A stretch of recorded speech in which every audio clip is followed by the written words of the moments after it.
Ici, au niveau du Parlement européen, comme d'ailleurs en France, les grands sacrifiés, les grands oubliés de cette crise sont finalement les restaurateurs et les cafetiers.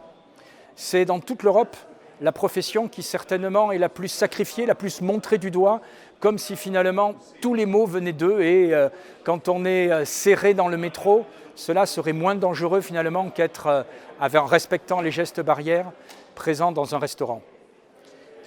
Aujourd'hui, comme beaucoup de mes collègues, je m'inquiète de ce qui va se passer pour les restaurateurs et les cafetiers français. Car en réalité, pour certains, et notamment ceux du sud de la France, qui ont même dû fermer avant à Marseille ou Aix-en-Provence, ce sont des mois de fermeture et une situation économique qui va être catastrophique. Or ici, au niveau européen, que prévoit-on justement pour ce secteur qui est certainement le plus touché? Rien. Rien.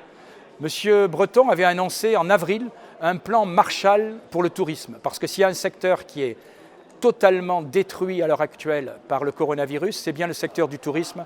Et je le répète, nos restaurateurs et nos cafetiers le voient. C'était en avril, on est en décembre, il n'y a toujours rien. Et dans ce fameux plan européen, qu'est-ce qu'on nous dit? On nous dit « le plan sera green et numérique ».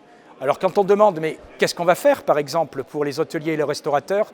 On nous répond « ah oui, mais on va les aider pour faire un site internet, on va les aider pour être plus écologiques ».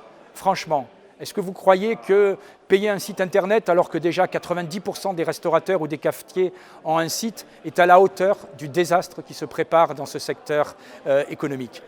Voilà pourquoi avec mes collègues nous demandons très clairement une priorité pour ces cafetiers, ces restaurateurs, tout ce secteur touristique qui est certainement dans toute l'Europe le secteur qui va le plus être sacrifié dans cette crise. On ne peut pas se satisfaire de petits détails, on ne peut pas satisfaire d'un plan qui soit uniquement green et numérique. Il faut des véritables aides, il faut une véritable prise de conscience. Et aujourd'hui, malheureusement, en France comme en Europe, c'est encore totalement insuffisant.